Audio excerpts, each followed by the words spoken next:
اعوذ باللہ من الشیطان الرجیم بسم اللہ الرحمن الرحیم ربی یسر ولا تعسر وابشر بالخیر۔ تاریخ طبری جلد اول کا ہم مطالعہ کر رہے ہیں۔ آج کے ایپیسوڈ میں اسرائیلیوں پر انعامات اور قارون کی بدبختی کے بارے میں بات کریں گے۔ سب سے پہلے آپ سے ریکویسٹ ہے کہ اگر آپ نے ابھی تک اس چینل کو سبسکرائب نہیں کیا تو اسے سبسکرائب کریں، لائک کریں، شیئر کریں اور بیل آئیکن لازمی پریس کریں تاکہ آپ کو ہر نئی آنے والی ویڈیو کا نوٹیفیکیشن موصول ہو سکے۔ جزاک اللہ۔ اسرائیلیوں پر انعامات۔ ابن عباس رضی اللہ عنہ سے ایک اور روایت میں مذکورہ بالا تفصیل کے علاوہ یہ بات بھی مروی ہے کہ اس کے بعد بنی اسرائیل شدید بھوک میں مبتلا ہو گئے اور موسیٰ علیہ السلام کی خدمت میں حاضر ہو کر کہنے لگے، آپ ہمارے لیے اللہ سے دعا کریں۔ موسیٰ علیہ السلام نے دعا فرمائی تو یہ وحی آئی کہ تم مجھ سے ایسی قوم کے بارے میں کلام کرنا چاہتے ہو جنہوں نے اپنے نفس پر بہت ظلم کیا ہے، اور انہوں نے تجھ سے دعا کی تو نہ تو قبول نہ کی، لیکن اگر وہ مجھ سے دعا کرے تو میں قبول کروں گا۔ انعامات الہی۔ ایک اور روایت۔ قرآن مجید کی آیت اِنَّ قارون کان من قوم موسیٰ، بلا شبہ قارون موسیٰ علیہ السلام کی قوم میں سے تھا، کے تحت ابن عباس سے مروی ہے کہ قارون موسیٰ علیہ السلام کا چچا زاد بھائی تھا۔ آپ شہر کے ایک کنارے میں رہتے تھے جبکہ قارون دوسرے کنارے پر رہتا تھا۔ اس نے بنی اسرائیل میں سے ایک طائفہ عورت کو بلایا اور اسے کچھ رقم دینے کا وعدہ کر کے اس بات پر آمادہ کیا کہ وہ موسیٰ علیہ السلام پر تہمت لگائے کہ آپ نے میرے ساتھ زنا کیا ہے، اور پھر اسے چھوڑ دیا۔ یہاں تک کہ ایک روز جب بنی اسرائیل کے لوگوں کے جمع ہونے کا دن تھا، وہ جمع ہوئے تو قارون نے موسیٰ علیہ السلام سے کہا کہ چوری کی سزا کیا ہے؟ آپ نے فرمایا اس کا ہاتھ کاٹ دیا جائے۔ اس نے کہا خواہ آپ نے کوئی چوری کی ہو؟ فرمایا ہاں۔ پھر اس نے کہا کہ زانی کی سزا کیا ہے؟ آپ نے فرمایا اسے رجم کیا جائے۔ وہ بولا خواہ آپ نے زنا کیا ہو؟ فرمایا ہاں۔ اس پر وہ کہنے لگا کہ آپ نے زنا کیا ہے۔ آپ نے فرمایا تیرے لیے ہلاکت ہو، میں نے کس کے ساتھ زنا کیا ہے؟ اس نے کہا کہ فلاں عورت کے ساتھ۔ آپ نے فرمایا اس عورت کو بلاؤ۔ عورت کو بلوایا گیا۔ موسیٰ علیہ السلام نے اس عورت سے کہا کہ تجھے قسم اللہ کی جس نے تورات نازل کی، بتا قارون نے سچ کہا ہے؟ وہ بولی کہ آپ نے اللہ کا واسطہ دیا ہے، اس لیے گواہی دیتی ہوں کہ آپ اس تہمت سے بری ہیں، آپ اللہ کے رسول ہیں۔ اللہ کے اس دشمن نے میرے لیے کچھ رقم مقرر کر کے مجھے اس پر آمادہ کیا کہ میں آپ پر تہمت لگاؤں۔ موسیٰ علیہ السلام فوراً سجدے میں گر گئے۔ اللہ نے فرمایا کہ اے موسیٰ، سر اٹھاؤ اور زمین کو جو چاہو حکم دو۔ آپ نے فرمایا کہ ان کو پکڑ لو، تو زمین نے ان کو کولوں تک پکڑ لیا۔ آپ نے اسے دوبارہ پکڑنے کے لیے کہا تو سینوں تک پکڑا۔ تیسری مرتبہ پکڑنے پر زمین انہیں نگل گئی۔ جب زمین نے نگل لیا تو اللہ کی طرف سے وحی آئی کہ اے موسیٰ، انہوں نے تجھ سے توبہ کی مگر تو نے قبول نہ کی۔ اگر یہ مجھ سے اس طرح توبہ کرتے تو میں قبول کر لیتا۔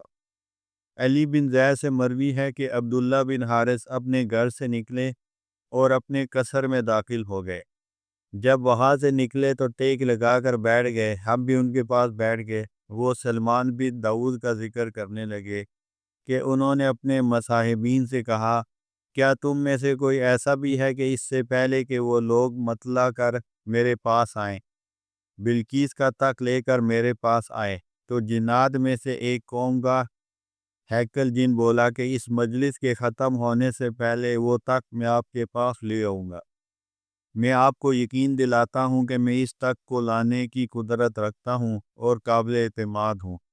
ایک شخص جس کے پاس کتاب کا علم تھا نے کہا کہ میں آپ کے پلک جھپکنے سے پہلے وہ تخت آپ کی خدمت میں پیش کر دیتا ہوں۔ پھر جب سلمان علیہ السلام نے اس تخت کو اپنے سامنے رکھا ہوا دیکھا تو فرمایا کہ یہ بھی میرے پروردگار کا فضل ہے تاکہ وہ مجھے آزمائے کہ میں اس کا شکر ادا کرتا ہوں یا ناشکری کرتا ہوں، اور جو شخص شکر کرتا ہے تو وہ اپنے ہی فائدے کے لیے شکر کرتا ہے، اور جو ناشکری کرتا ہے تو میرا رب بے پرواہ اور کرم کرنے والا ہے۔ سورہ نمل کی آیت نمبر 38 سے 40۔ پھر اس کے بعد خاموش ہو گئے اور قارون کا ذکر کرنے لگے۔ قارون موسیٰ علیہ السلام کی برادری میں سے تھا، پھر وہ لوگوں پر زیادتی کرنے لگا، اور اللہ نے اسے اتنا خزانہ عطا کیا کہ اس خزانے کی چابیاں ایک طاقتور جماعت کو گراں بار کر جاتی تھی۔ اس نے کہا کہ خزانہ مجھے میرے علم کی وجہ سے ملا ہے، جو کہ میرے پاس موجود ہے۔ وہ موسیٰ علیہ السلام کو تکلیفیں پہنچاتا تھا، جبکہ آپ اس سے درگزر کرتے تھے، اور قرابت داری کی وجہ سے اسے معاف کر دیا کرتے تھے، یہاں تک کہ اس نے ایک مکان بنوایا جس کا دروازہ سونے کا تھا، اور اس نے اپنے گھر کی دیواروں پر سونے کے ٹکڑے لگائے۔ قارون کی بدبختی۔ بنی اسرائیل کے لوگ صبح شام اس کے پاس آتے اور وہ انہیں کھانا کھلاتا، ہنسی مذاق اور گپ شپ کی محفلیں لگتی۔ اس کی بدبختی برقرار رہی، یہاں تک کہ اس نے ایک زانیہ عورت کو بلوایا تو اس نے کہا کہ کیا تو چاہتی ہے کہ میں تجھے مالدار بنا دوں اور تجھے اپنے گھر کی عورتوں میں شامل کر لوں، لیکن شرط یہ ہے کہ جب بنی اسرائیل کے لوگ میرے پاس جمع ہوں تو مجھ سے یہ کہے کہ قارون تو مجھے موسیٰ علیہ السلام سے نہیں روکے گا۔ عورت اس بات پر راضی ہو گئی۔ جب قارون بیٹھا اور بنی اسرائیل کے لوگ اس کے پاس جمع ہوئے تو وہ آئی اور اس کے سامنے کھڑی ہوئی اور کہنے لگی، لیکن اللہ نے اس کے دل کو بدل دیا اور اس کی توبہ قبول کر لی، تو وہ دل میں کہنے لگی کہ اس سے بہتر توبہ کا میرے پاس اور کوئی طریقہ نہیں ہوگا کہ میرے جملے سے اللہ کے رسول کو تکلیف نہ پہنچے۔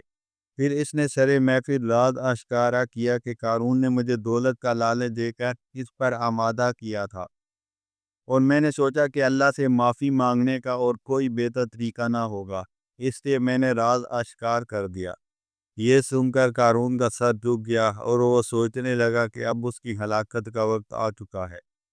موسیٰ علیہ السلام قارون کے پاس آئے۔ جب قارون نے آپ کو دیکھا تو جان گیا کہ آپ کے ارادے اچھے نہیں، تو کہنے لگا، موسیٰ علیہ السلام مجھ پر رحم کرو۔ آپ نے کہا کہ اے زمین اسے نگل جا، تو اس کا مکان ہلنے لگا اور قارون اپنے ساتھیوں سمیت زمین میں دھنس گیا۔ قارون کو زمین میں دھسا دیا جانا۔ اس نے رحم کی اپیل کی۔ آپ نے دوبارہ زمین کو حکم دیا کہ انہیں پکڑ لو۔ اس پر پھر مکان ہلا اور سب ناپ تک دھنس گئے۔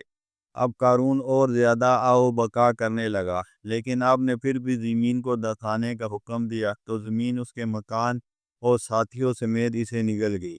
اس کے بعد موسیٰ علیہ السلام پر وحی نازل ہوئی کہ اے موسیٰ، تو نے رحم نہ کیا، میری عزت کی قسم اگر وہ مجھے پکارتا تو میں ان کی پکار کا جواب دیتا۔ قارون پر عذاب کے بعد ایمان والوں کے احساسات۔ ابو جعفر کہتے ہیں کہ جب اللہ کا عذاب قارون پر آیا تو ایمان والوں نے اپنے اوپر اللہ کے انعامات کا شکر ادا کیا اور اس سے نصیحت حاصل کی، اور دوسروں کو اللہ کے عذاب سے ڈرایا اور اللہ کی معرفت کا حق ادا کرنے اور اس کی اطاعت کرنے کی نصیحت کی۔ اور جو لوگ خوش عیشی کی تمنا رکھتے تھے انہیں اپنے فعل پر ندامت ہوئی کہ افسوس کی بات تو یہ ہے کہ اللہ اپنے بندوں میں سے جس کی روزی چاہے گھٹاتا ہے اور جس کی چاہے بڑھاتا ہے۔